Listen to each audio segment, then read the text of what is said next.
Welcome to the 1 Hour Guide by Anil Nathu. Oh, right. Today we're going deep Yeah. to Deloitte's insights on high-impact leadership. Right. Forget all that typical business jargon we hear. Yeah. We're going like way beyond the surface here Absolutely. to understand what truly makes leadership tick, right? Right.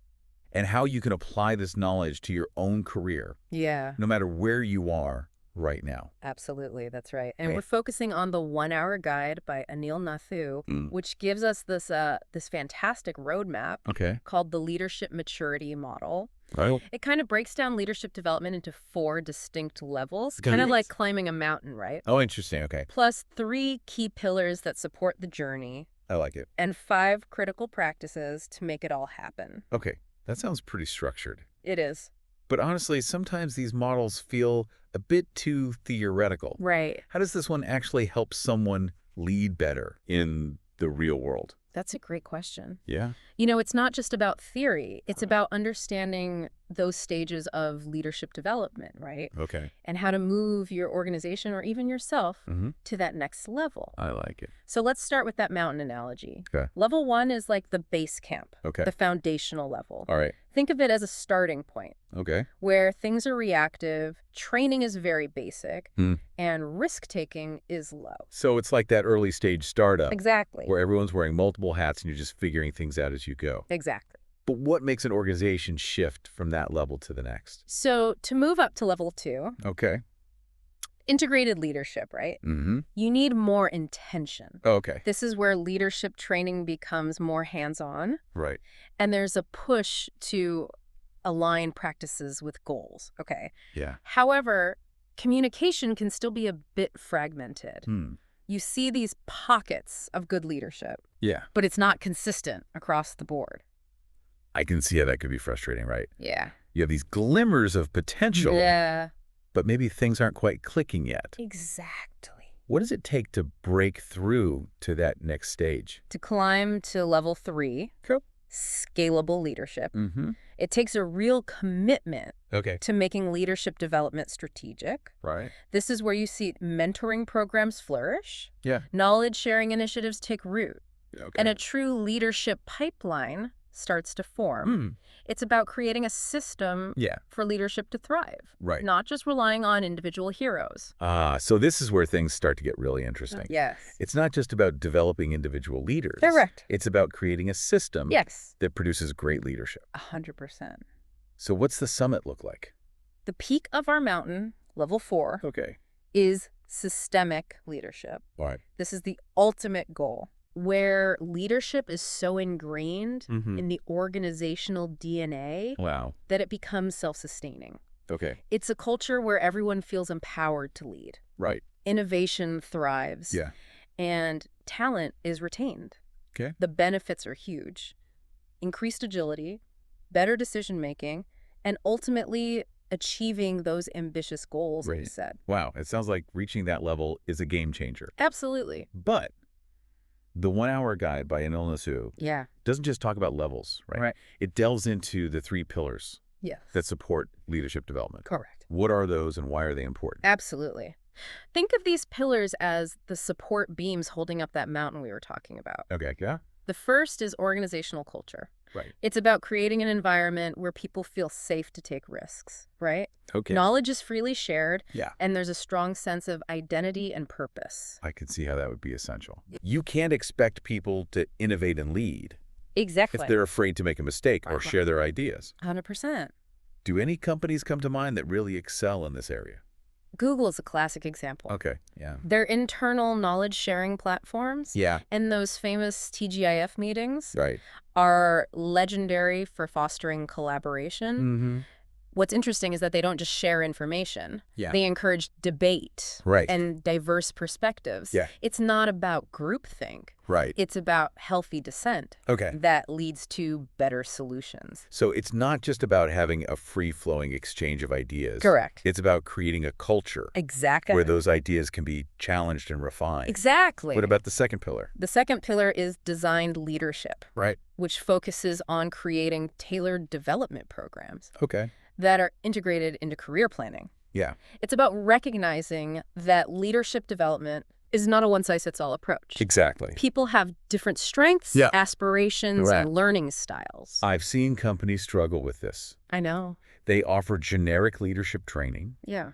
but it doesn't really resonate with people or help them grow in a way that feels relevant to their career path. I agree. Are there companies that get this right? Absolutely. Okay. IBM's Manager Success Profile is a great example. Okay. They've created a framework that clearly defines what success looks like for managers at different levels Okay. and provides targeted development resources and opportunities Yeah. based on individual needs and career aspirations. So it's almost like personalized learning paths Yes. for leadership development. Exactly. That makes so much sense. It does. And what about the final pillar? The final pillar is organizational design, Okay. and it's all about structure. Okay. This is where we look at clear roles and responsibilities, frameworks that encourage collaboration, Yeah. and creating systems that are scalable and Okay. adaptable. So it's about creating a structure Exactly. that supports the desired leadership culture Yes. and makes it easier for people to lead effectively. 100%. Any examples of companies that have nailed this? Yes. Procter & Gamble Okay. is a company that really stands out in this area. Okay. They've seamlessly woven their leadership model Yeah. into the very fabric of their organization. Wow. It's embedded in their performance reviews, Yeah. succession planning, Right. and even their day-to-day operations. That's impressive. So we have the 4 levels of leadership maturity, the 3 pillars that support it. Right. And didn't you mention 5 critical drivers in the 1-hour guide by Anil Nasu? You're right. What are those and how do they fit into this whole picture? You're right. The 1-hour guide by Anil Nasu also outlines 5 key practices Okay. that are essential for achieving high-impact leadership. Think of them as the fuel that propels your organization or your personal leadership journey forward. Okay. We can dive into those in more detail next time. Okay, this is getting really interesting. Yes, it is. We've laid a solid foundation with the leadership maturity model Right. and those 3 key pillars. Exactly. I'm eager to hear more about those 5 drivers Yes. and how they could be applied in real-world situations. Let's definitely explore that next time. Okay. We'll also take a look at some real-world examples of companies Yeah. that have successfully implemented these principles. Sounds good. Welcome back to our deep dive. So we've laid the groundwork, right? Right. Exploring Deloitte's leadership maturity model and those 3 key pillars that support it. Correct. Now, in the 1-hour guide by Anil Nasu, there's also this talk about 5 what he calls drivers Yes. of leadership maturity. Right. I'm curious, Yeah. what are those and why are they so important? So these drivers are like the engine of a car, right? Yeah. They provide the power and direction Yeah. needed to move your organization or your own leadership journey forward. Right. The first one is risk-taking. Risk-taking. Yeah. Isn't that a bit counterintuitive? Right. Shouldn't good leaders be cautious and avoid unnecessary risks? It's not about being reckless. Okay. It's about calculated risk-taking. Right. Mature leaders understand that innovation requires experimentation, and experimentation inevitably involves some level of risk. Yeah. They foster an environment where failure is seen as a learning opportunity, not a career-ending catastrophe. So it's about creating a culture where people feel safe to try new things. Exactly. Even if they don't always succeed. 100%. Are there any companies that come to mind Yes. that embody this driver well? Amazon is a great example. Okay. Their willingness to invest in seemingly risky ventures like AWS Right. and Prime Yeah. completely transformed them into the powerhouse they are today. Those bold moves wouldn't have been possible without a culture Yeah. that embraced risk-taking. That makes sense. Yeah, They didn't just play it safe. They bet big on some unconventional ideas. exactly. And it paid off. It did. What's the next driver? Knowledge sharing is crucial Okay. for high-impact leadership. Knowledge sharing. Yeah, That seems pretty straightforward. it is. Don't most companies encourage collaboration these days? While many companies talk about collaboration, Right. truly effective knowledge sharing Yeah. goes deeper. Right. It's about building trust and transparency Yep. so that people feel comfortable sharing their ideas, Right. successes, Mm. and even failures. Think of it like a well-oiled machine Okay. where all the parts are working together seamlessly Yeah. because they have access to the same information and Yeah. can learn from each other. I see the difference. Yeah. It's not just about sharing information. Correct. It's about creating a culture Yeah. where that knowledge is actively used to drive innovation and improvement. Exactly. Any companies that exemplify this driver? Google, again, is a fantastic example. Yeah. Their emphasis on internal knowledge sharing through platforms like Google Drive Right. and their culture of open communication during TGIF meetings Yeah. has been a key ingredient in their success. I've heard about those TGIF meetings. Yeah. Employees can ask the leadership team anything. Yes. That sounds pretty radical. It is. Yeah. And it creates this incredible level of transparency and trust.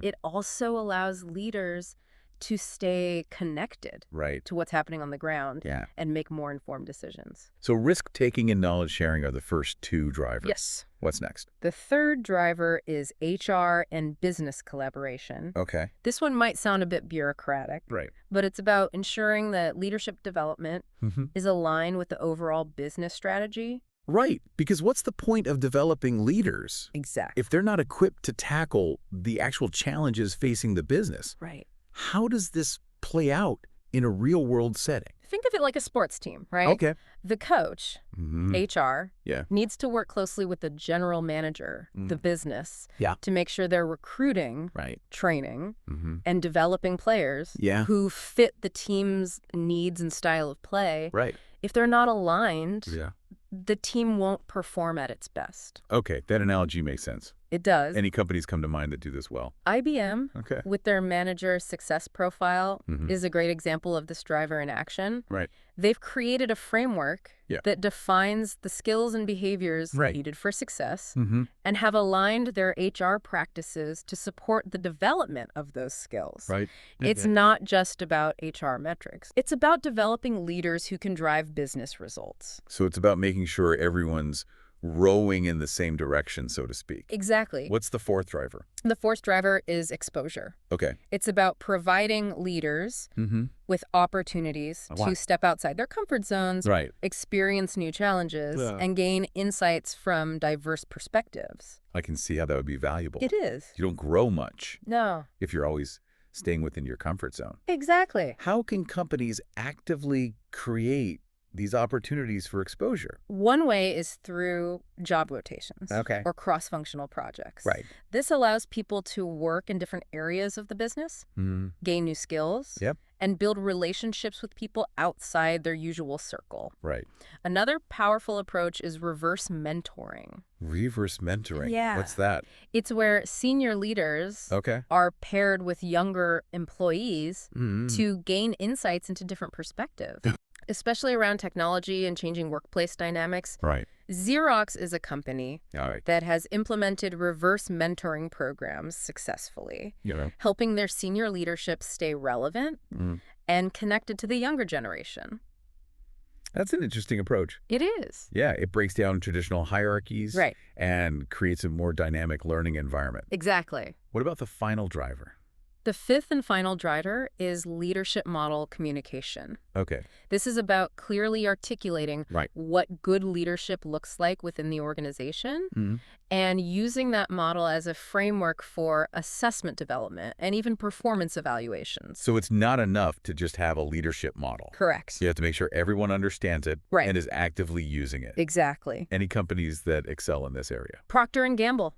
Once again, comes to mind. They've integrated their leadership model into everything they do, from how they recruit and promote to how they reward and recognize their employees. Wow. It's truly embedded in their DNA. So to recap, the 1 Hour Guide by Anil Nathu lays out these 5 critical drivers. Yes. Risk-taking, knowledge sharing, HR and business collaboration, exposure, and leadership model communication. Correct. As essential for achieving high-impact leadership. Exactly. It's about creating a culture where leadership can flourish at all levels. Exactly. And what's really interesting is that these drivers are interconnected. Okay. They work together to create a positive feedback loop. Right. Where each driver reinforces the others. I'm starting to see how all these pieces fit together. Yeah. But before we wrap up this part, yeah, could we look at some specific examples of how these drivers play out in the real world? Absolutely.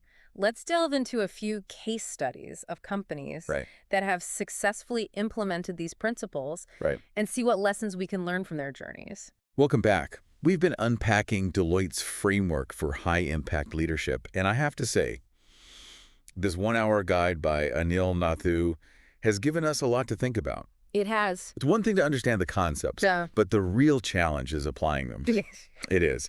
So let's shift gears here and talk about what all this means for you, the listener, your own leadership journey. Absolutely. Okay, that's what I'm really interested in. Yeah. We've talked about the leadership maturity model, the pillars, the drivers, but how do I actually use this stuff to become a better leader? So the first step is self-awareness. Okay. Take a moment to reflect on those 4 levels of leadership maturity. Right. Where do you honestly see yourself right now? Okay. And where do you aspire to be?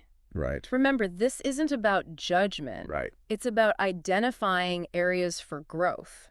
That's a good point. Yeah. I think a lot of people might get discouraged if they feel like they're not at the top level. Exactly. But even if you're at level 1, that doesn't mean you're a bad leader. Exactly. It just means you have a starting point. Right. And you can use this model as a roadmap. Absolutely. To guide your development. 100%. And remember, leadership isn't just about your title or position. No, it's not. It's about influence. Yeah. And impact. Right. You can demonstrate leadership exactly. at any level, in any role. Absolutely. So how can we start applying those 3 pillars? Right. Organizational culture. Yep. Designed leadership, and organizational design, even if we're not in a senior leadership role. Think about your sphere of influence. Okay. You might not be able to change the entire organization, but you can certainly influence the culture within your team or department. So, for example, if I'm working on a project, I can try to foster a more collaborative environment. Exactly. Encourage knowledge sharing, and maybe even suggest a more structured approach to leadership development within the team. Small changes can make a big difference. Yeah. And by demonstrating those leadership qualities, you're not just improving your team's performance. You're also showcasing your own leadership potential. Okay, that makes sense. Now, what about those 5 critical drivers of leadership maturity? All right. How can we apply those in our day-to-day work? Let's start with risk-taking. Okay. What's one small risk you can take this week that could lead to growth or innovation? Right. Maybe it's suggesting a new idea in a meeting, volunteering for a challenging assignment, or seeking feedback from a mentor. I like that. Yeah. It's about pushing yourself outside your comfort zone. Exactly. Even in small ways. 100%. What about knowledge sharing? Okay. I know we've talked about this. Right. But how can we be more intentional about it? Think about the knowledge and skills you have that could benefit others. Yeah. Could you mentor a colleague? Yep. Document your processes? Right. Or give a presentation to share your expertise? Right. Even something as simple as writing a blog post or sharing an article can be a valuable form of knowledge sharing. And it's not just about sharing what you know. It's about being open to learning from others. 100%. Asking questions. Yes. Actively listening. And seeking out diverse perspectives can be just as powerful as sharing your own knowledge. Yes. Now, HR and business collaboration might seem less relevant if you're not in HR. Yeah. But it's really about making sure everyone's rowing in the same direction. Exactly. How can you, in your role, contribute to that alignment? So I guess it starts with understanding the bigger picture. Okay. The company's goals and strategies. Right. And then thinking about how your work contributes to those goals. It's also about advocating for leadership development opportunities within your team. Yeah. And making sure those opportunities are aligned with the needs of the business. Exactly. And what about exposure? Okay. Are there any opportunities you can identify to expand your horizons and gain new perspectives? Yeah.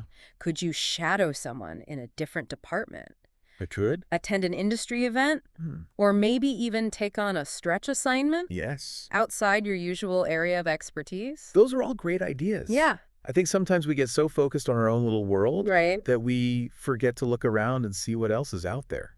And finally, leadership model communication. Okay. How can we apply that if our company doesn't have a formal model? Even without a formal model, Okay. you can still be intentional about communicating your own leadership values and expectations. Okay. Be clear about what you stand for. Right. Lead by example. Yep. And hold yourself and others accountable to those standards. That's a powerful reminder. We can all be leaders. Yes. Regardless of our title or position. 100%. It starts with taking ownership of our own development. Right. And being intentional about how we influence the people around us. Well said. The 1 Hour Guide by Anil Nathu gives us this amazing framework to understand what makes leadership truly impactful. Right. But it's up to each of us to put these principles into practice. This has been a fantastic deep dive. It has. Into Deloitte's insights on high-impact leadership. It has. And the 1 Hour Guide by Anil Nathu has been a great guide for our conversation. Yes. If you're looking for more insightful business advice, I highly recommend checking out Anil's website. It's a treasure trove of valuable information for anyone who wants to level up their leadership game. Thank you for joining us today. Of course. Visit the 1 Hour Guide website for more business insights by Anil Nathu.